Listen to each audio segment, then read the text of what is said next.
अखिल भारत वर्षीय यादव महासभा, ये इसका इतिहास बहुत लंबा, बहुत गौरवान्वित और बहुत ही स्वर्णिम रहा है। इतनी बड़ी जाति इस उत्तर इंडिया में नहीं है जितनी बड़ी जाति यादव जाति है। लेकिन हमारी एक जनगणना से काम नहीं चलेगा, हमें पूरे समाज की जनगणना करना चाहिए, क्योंकि यादव महासभा का सबसे बड़ा उद्देश्य यह है जो कमजोर और बिल्कुल दबा हुआ वो है समुदाय, हम उसे भी उठा के साथ चले।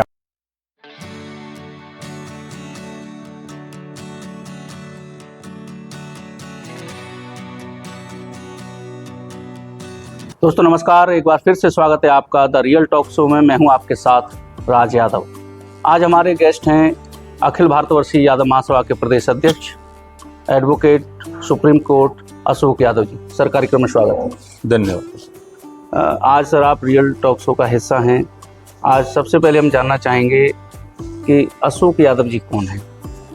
सबसे पहले तो मैं अपनी तरफ से आपको धन्यवाद देता हूं कि आपने इस प्रोग्राम में मुझे लाए और मुझसे बात कर रहे हैं ताकि मैं अपनी बात अपने सामाजिक लोगों तक पहुंचा सकूं।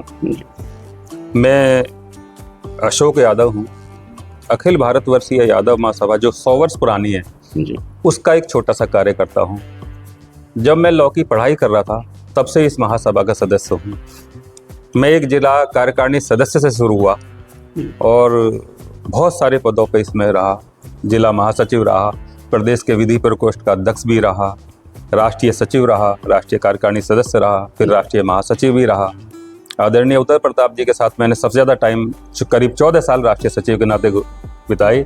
उन्होंने ही पहले मुझे उत्तर प्रदेश का कार्यवाहक अध्यक्ष रखा, फिर बाद में मुझे कार्यवाहक अध्यक्ष हटा के राष्ट्रीय महासचिव बनाया और दोबारा उन्हीं के निर्देशन पे दोबारा प्रदेश का अध्यक्ष मुझे बनाकर भेजा है। जी, अब चूंकि आपने इतना लंबा सफ़र तय किया है अखिल भारतवर्षीय यादव महासभा के साथ, तो सर हम चाहेंगे और दर्शक भी ये चाहेंगे कि सबसे पहले ये जान लिया जाए कि अखिल भारतवर्षीय यादव महासभा कब से इसका शुरुआत की गई और किन उद्देश्यों को साथ लेकर के अब तक चल रहे हैं।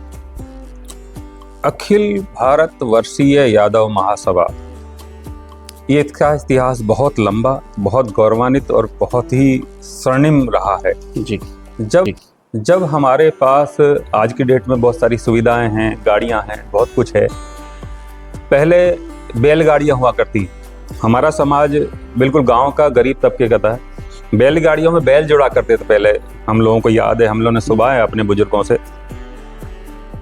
उसमें इन लोगों ने पूरे देश में घूम घूम कर, सन 1922 की बातें हैं ये, उससे पहले छोटी छोटी संस्थाएं प्रदेशों में रहती थी और महासभा अपने नाम में नहीं थी। 1922 में सबसे पहले बनारस में इसकी शुरुआत की। लोग बैठे कि पूरे देश की महासभा को एक किया जाए। सब लोगों ने कड़ी मेहनत की और 1924 में एक राष्ट्रीय अधिवेशन किया पूर्णिया बिहार में, जिसमें पूरे देश के लोग आए। उस समय उत्तर प्रदेश के ही हमारे बदायूं जिले के राष्ट्रीय अध्यक्ष बनाए गए चौधरी बदन सिंह यादव जी, और भी कई लोग थे। उत्तर प्रदेश के इसमें 5 राष्ट्रीय टीम में सदस्य थे उस समय, फाउंडर सदस्य, लेकिन पूरे देश के लोग थे। बहुत बड़ी टीम की, बड़ा इतिहास है। उसमें लाखों लोगों से ज़्यादा लोग पूर्णिया में पहुंचे थे पूरे देश के। बहुत बड़ा अधिवेशन था। तब से हम लोग चलते चले आ रहे हैं। इसमें बहुत सारी चीज़ें जो थी जिनके लिए बनाई गई थी, बहुत सारी चीज़ें। एक तो शिक्षा बहुत कम थी हमारे समाज में जी, उस शिक्षा के लिए किया। बहुत सारी कुरीतियाँ थी, उन्हें दूर करने के लिए किया गया।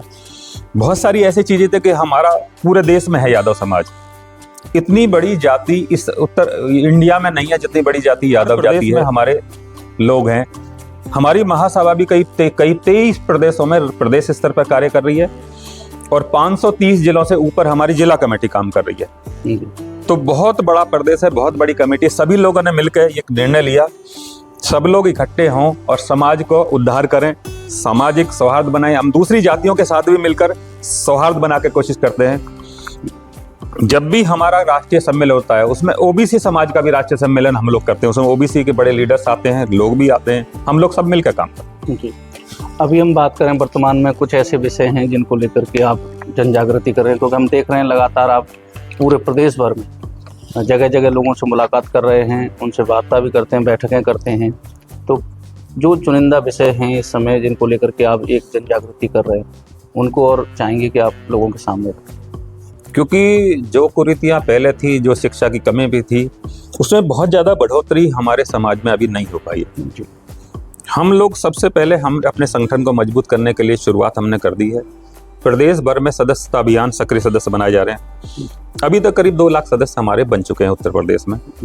मैं और मेरी टीम पूरे सब लोग उसमें भागीदारी कर रहे हैं। सब लोग अलग अलग जिलों में जाकर जहाँ जरूरत पड़ती है हम लोग डिस्कस करते हैं, मीटिंग्स करते हैं। और अभी तक करीब 29 जिलों में मैं पिछले 6 महीने में उत्तर प्रदेश में खुद भी जा चुका।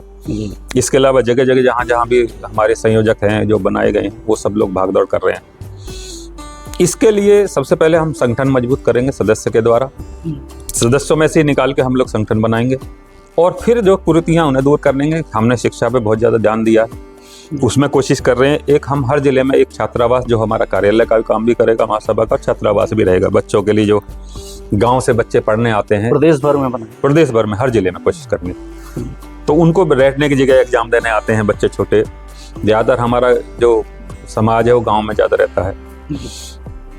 इसके अलावा हमारे कई मुद्दे जो इम्पोर्टेंट है, 1960 से हम लोग अहीर रेजिमेंट की मांग कर रहे हैं भारत सरकार से। ये एक बड़ा विषय रहता है। हाँ, ये हमारा बहुत बड़ा विषय है। उसके लिए हम लोग प्रयासरत हैं। 1960 से लगातार हम काम कर रहे हैं। और 2002 से हर साल एक शौर्य दिवस मनाते हैं। जो हमारी वार विडोज हैं, विधवाएं हैं युद्ध की, उन्हें हम प्रशस्ति पत्र के भी देते हैं, कुछ प्रशस्ति प्रोत्साहन राशि भी देते हैं उनको, और भी हम सहयोग करते हैं। तो हर साल करते हैं। अभी 1 दिसंबर को हमारा दिल्ली में था, 1 नवंबर को।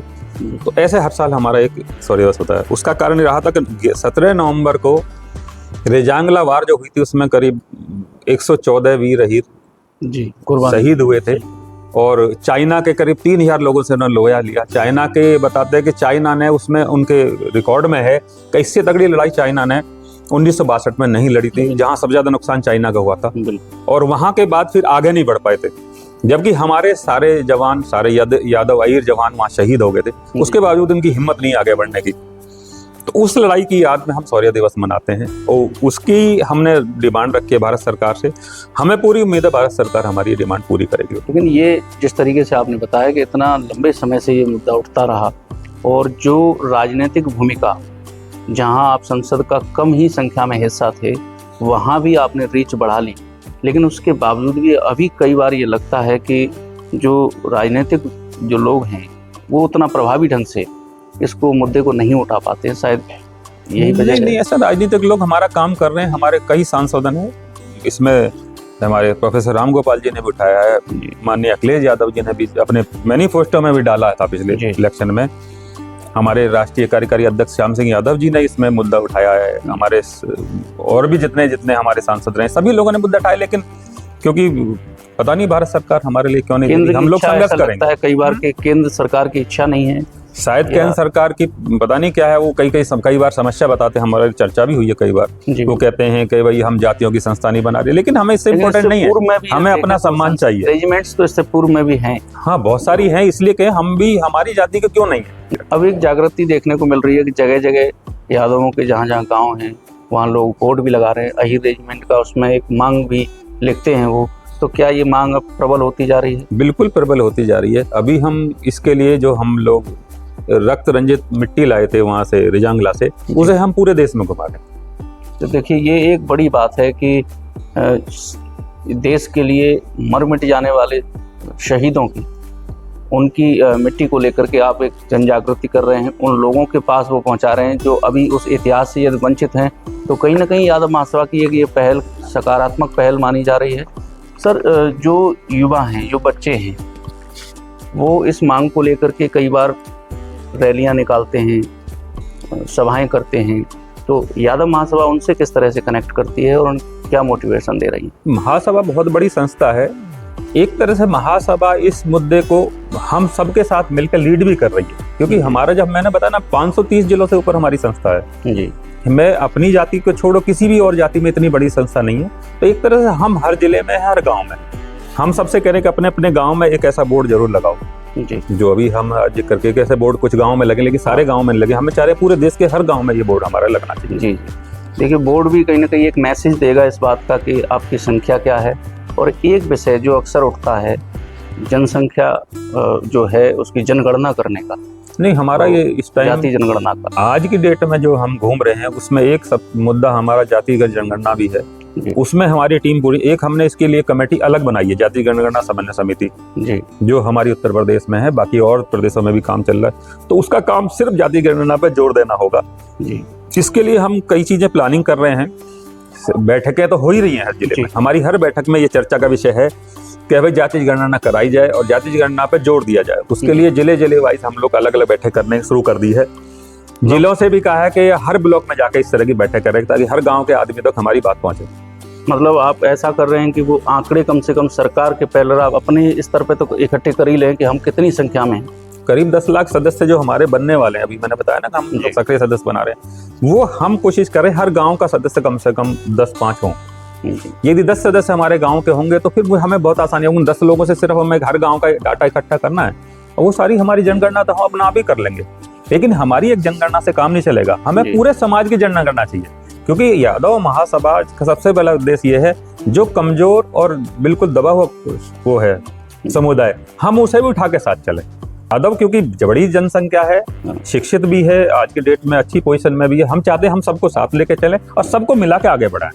बिल्कुल। एक चीज़ और यहाँ डिस्कशन करेंगे सर आपसे, जिस तरीके से एक अभाव से हम प्रभाव की ओर बढ़े, तरक्की हमने की, शिक्षा में गए, आर्थिक विकास हुआ, लेकिन एक पहलू ऐसा कई बार लगता है कि जो सक्षम हो गए हैं, दक्ष हो गए हैं, वो अभी भी कहीं ना कहीं निजी तौर पर तो प्रोग्रेसिव दिखते हैं, लेकिन एक संगठन की हम बात कर रहे हैं, अखिल भारतवर्षीय यादव महासभा की, तो महासभा के साथ उनको किस तरह से जोड़ेंगे, क्योंकि लगता है कि वो व्यक्तिगत विकास की ओर ज़्यादा जा रहे हैं। नहीं, ये जो आप कह रहे हैं इसमें कुछ सच्चाई है, लेकिन पूरी सच्चाई नहीं है। जी। अखिल भारतवर्षीय यादव महासभा के साथ मैक्सिमम लोग खड़े हुए हैं जो सक्षम भी हैं और कमजोर भी। जी। उसमें कुछ लोग ऐसा हो सकते हैं कि जो पर्सनल अभी उनके व्यापार हैं या जो भी समस्याएं रही होंगी वो इतना साथ नहीं दे रहे। लेकिन मैं आपको बता दूं, हमारी संस्था में पॉलिटिकल लीडर्स भी हैं। जैसे मैं अभी 2-3 प्रदेशों का आपको इसलिए गिना रहा हूँ प्रदेश अध्यक्ष। हमारे बिहार के अध्यक्ष रिटायर्ड IAS हैं जी। वो काफ़ी जिलों में बिहार में DM भी रहे, बड़े बड़े पदों पर IAS रहे और अब उन्होंने रिटायरमेंट के बाद साकी चीज़ें छोड़कर महासभा पकड़ ली। बिहार के जिस जिले में हमारा अभी 12 तारीख को राष्ट्रीय शताब्दी अधिवेशन है, 12 से 13 सितंबर को, उसके जो जिलाध्यक्ष हैं वो पूर्व सांसद हैं। जी। अब आप समझ सकते हो महासभा में कौन लोग जुड़ना चाहते हैं। पूर्व सांसद राजनीति के साथ साथ हमारी महासभा के जिलाध्यक्ष भी हैं। बिल्कुल। दिल्ली प्रदेश के अंदर जो अध्यक्ष हैं वो नगर निगम जो दिल्ली है उसके लीडर हैं विपक्ष के। जो हमारे हरियाणा के अध्यक्ष हैं उनके 3 इंजीनियरिंग कॉलेज हैं और छोटे इंजीनियरिंग कॉलेज, बहुत बड़े इंजीनियरिंग कॉलेज के मालिक हैं वो। गुजरात के अध्यक्ष जो हैं उनके छोटे भाई वहाँ के विधायक भी हैं, मेयर भी रहे हैं, उनका परिवार बहुत बड़ा परिवार। महाराष्ट्र के अध्यक्ष जो हैं हमारे अभी सिटिंग MLC हैं। कर्नाटक के अध्यक्ष हमारे सिटिंग MLC हैं। बिहार, उड़ीसा के अध्यक्ष हमारे आज की डेट में क्रिकेट बोर्ड के चेयरमैन हैं। पिछले 25 साल से चेयरमैन। इतने बड़े बड़े लोग हमारी महासभा में और भी हैं। जितने आप आगे जाओगे, आप तमिलनाडु चले जाओ, उसके कम से कम 4 मेडिकल कॉलेज तमिलनाडु के अध्यक्ष के हमारे। बिल्कुल। तो इतने बड़े बड़े लोग इससे जुड़े, तो ऐसा नहीं कह सकते महासभा के साथ छोटे लोग भी, बड़े लोग। एक सवाल और सर लेना चाहूँगा कि महासभा का काम है लोगों को एकजुट करना और आगे बढ़ना, उनके उत्थान पर काम करना, कुरीतियों को दूर करना, लेकिन कई बार लोग इस भ्रम में भी आते हैं कि एक ही नाम से और भी संस्थाएं लोग चला करके पदाधिकारी बन करके पब्लिक में पहुंचते हैं। तो उस भ्रम को कैसे दूर करते हैं, कैसे वो ये जान पाएं कि सही में यादव महासभा अखिल भारतवर्षीय कौन सी? देखो, जो जागरूक लोग हैं, जो समझते हैं, जो समझना चाहते हैं जी। वो लोग सब समझते हैं कि भाई महासभा जो हम लोग काम कर रहे हैं, हम लोग धरातल पर सबसे ज्यादा काम कर रहे हैं। रही दूसरे लोगों की गला, मेरा इसमें पर्सनल विचार है, मैं किसी दूसरे का विचार नहीं कर रहा। जो लोग काम कर रहे हैं वो भी काम ही कर रहे हैं। हाँ। मैं उसे भी ये नहीं कहता कि वो कुछ गलत कर रहे हैं। हाँ। भाई समाज का काम मैं कर रहा हूँ, आप भी कर सकते हैं, तीसरा भी कर सकता है। भाई हो सकता है कि वो मेरे साथ ना करना चाहे, अकेला करना चाहे, अकेला कर ले। समाज के काम में किसी संस्था बनाने की जरूरत नहीं है जी। समाज का काम तो यह है कि कोई गरीब बच्चा उसको भैया गोद ले लो, उसका पेमेंट, फीस और खर्चा दे दो, हो गया समाज सेवा।